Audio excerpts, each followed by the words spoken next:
Saludo en la línea telefónica a Denise Dresser, escritora y politóloga que está en Aguascalientes para una conferencia. Denise, muy buenos días.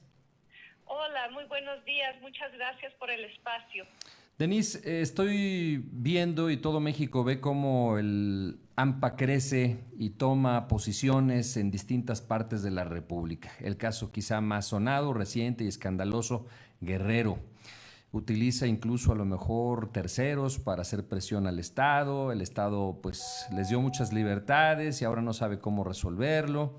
Y este cáncer se está extendiendo, pues como decíamos, a distintas partes de la República Mexicana, a grado tal que me preocupa que pudieran suplir las tareas del Estado, del gobierno, y eso nos hace temblar a muchos mexicanos. Ya de por sí no podemos salir a las carreteras del país por todo lo que ya conoces que sucede, los asaltos carreteros, el robo de vehículos, no se diga a los transportistas, que incluye además del robo en algunos casos el homicidio. Es una tristeza que esto esté pasando en México.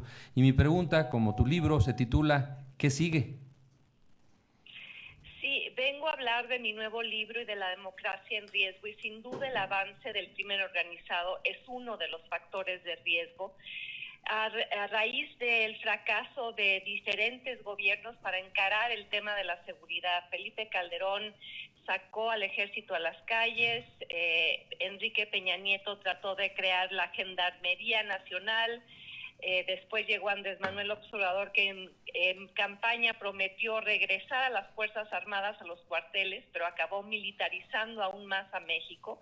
Y a pesar de ello, ahora con esta estrategia de abrazos no balazos, vemos cómo el crimen organizado extorsiona, cobra derecho de piso, agrede, secuestra, intimida a periodistas y controla incluso grandes secciones del territorio nacional que se han vuelto tierra de nadie. Y ante ello, un gobierno impotente, ineficaz, o en el caso específico del presidente López Obrador, negando incluso que el país sea inseguro y sugiriendo que las cifras incluso de su propio gobierno son falsas y que todo se trata de una campaña de la oposición en su contra. El libro tiene 20 lecciones para ser ciudadano ante un país en riesgo. Está dedicado a jóvenes, a quienes no recuerdan de dónde venimos, a quienes piensan que la credencial del elector, el INE, el padrón confiable, las boletas numeradas, los funcionarios ciudadanos de casilla, que eso siempre existió, y no saben las luchas democráticas que le costó a mi generación llegar a una democracia así muy imperfecta, con problemas muy serios de Estado de Derecho, pero que no vamos a poder enfrentar esos problemas si perdemos el piso mínimo de poder tener elecciones limpias, elecciones que no sean de Estado, si regresamos a un sistema de partido dominante. Quisiera recordarle al auditorio lo que era México en los 80. Había una paz mafiosa con los grupos criminales. En ese momento eran 3 o 4 cárteles que dominaban el escenario nacional. Y creo que es tiempo de pensar no solo en diferentes soluciones vis-a-vis el crimen organizado y las drogas, pero también reconocer que esos problemas estructurales y de largo plazo no se resuelven si regresamos a un gobierno autoritario, discrecional, que empodera a sus cuates, que le da grandes negocios a sus amigos, que todo aquello que nunca logramos resolver, pero que en muchos sentidos ha empeorado en este sexenio. Vengo aquí en señal de alerta, tocando las campanas de alarma para aquellos que sienten que no hay de dónde escoger, o que no hay que participar, o que no hay que ir a votar, porque al mínimo debemos crear un contrapeso ciudadano ante la posible regresión. Si no es mediante el voto en esta próxima elección del 2 de junio, yo creo que nos quedan pocas posibilidades a los ciudadanos comunes y corrientes de frenar toda esta mole de desgracia que nos está invadiendo.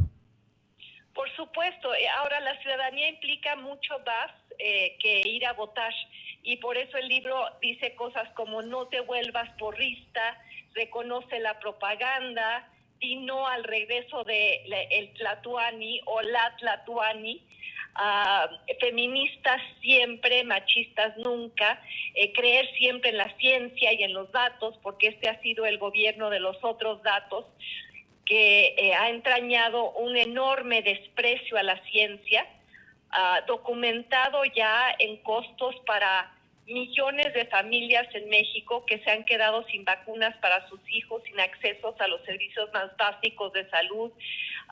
Y recordemos los más de 800,000 mexicanos muertos en la pandemia, porque teníamos un presidente y un gobierno que decía que esto no era grave, que era como la influenza, que no era necesario el cubrebocas, que la fuerza del presidente no era de contagio, sino fuerza moral.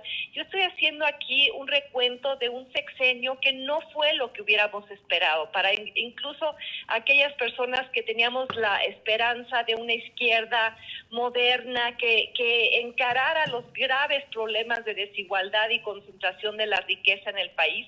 Lo que vimos más bien fueron políticas regresivas, un ataque constante a las autoridades electorales, y aprovechando una ciudadanía apática o una ciudadanía mal informada que cree que cada vez que se libera a un criminal en este país es culpa de Norma Piña y de la Suprema Corte, lo cual es absolutamente falso. El libro no hace una defensa del pasado. Yo no quiero regresar al viejo PRIAN, y ojalá la oposición reconozca sus errores y ofrezca más que una simple reedición del pasado. Pero lo que sí me queda claro es que si el siguiente gobierno es una continuidad de el hoyo en el que estamos metidos va a ser mucho más profundo. Denise, te agradezco mucho la entrevista y nos vemos a las 10 de la mañana en el TEC de Monterrey, Campus Aguascalientes. Invitados todos y todas, y sobre todo aquellos que se preguntan ¿qué puedo hacer yo? Es correcto, esa es la gran pregunta. ¿Cómo puedo yo mejorar esto y de qué manera? Votando. Gracias, Denise. Gracias, un abrazo, buenos días. Un placer.